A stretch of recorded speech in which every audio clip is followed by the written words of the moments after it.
सीमा शुक्ला जी, कोलकाता से। राधे राधे। राधे राधे महाराज जी। महाराज जी, आपका भी कर्मों के ऊपर ही है। कह रहे हैं कि हमने आपको एक प्रवचन में सुना था कि हर इंसान को अपने कर्मों का फल मिलता है। अगर माता पिता के कर्मों का फल उनके बच्चों को भी मिलता है, अच्छा हो या बुरा।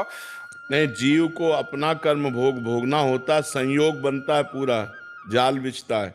तुम्हारे ये कर्म तो तुमको ऐसा पिता मिलेगा, तुम्हारे ऐसे कर्म तो तुमको ऐसा पुत्र मिलेगा। वो कर्म का पूरा विधान मिलाया जाता है और पूरा परिवार बनता है उस जाल में।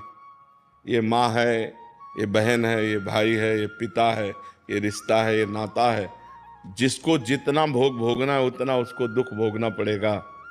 कर्म सबके उसमें मिलित होते हैं, तभी वो आकर उनका पुत्र बनता, तभी उनकी माँ बनती, तभी उनका पिता बनता।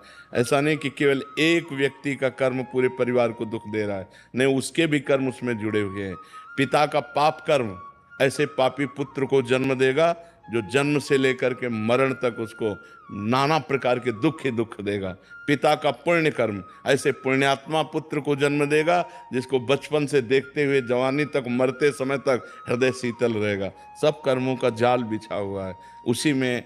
अब हम जा रहे हैं, हमारा कोई दुश्मन नहीं, लेकिन जरा सा धक्का लगा जब झगड़ा शुरू, तो वो जो धक्का लगा कांधे को हमारे कर्म ने किया, पूर्व के कर्म ने ऐसे धक्का लगवा दिया और उसने ट्राई कर दी, क्योंकि उसके द्वारा पिटना था, इसलिए ऐसा संयोग बन गया। कर्मों का बड़ा सूक्ष्म स्वरूप है, उसका निर्णय करना बहुत कठिन है, वो तो केवल भगवान ही जानते हैं।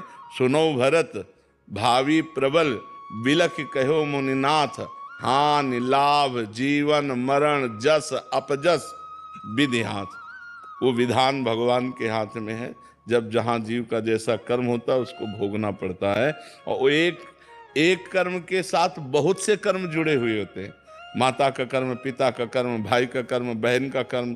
तो अब एक ने गलती की और सबको दुखी होना पड़ा, उनको अपने अपने कर्मों का फल भोगना पड़ रहा है, क्योंकि वो ऐसा ही कर्म करेगा कि पूरा परिवार जले, वो ऐसा ही कर्म करेगा कि पूरा परिवार गर्वित हो, आनंदित हो।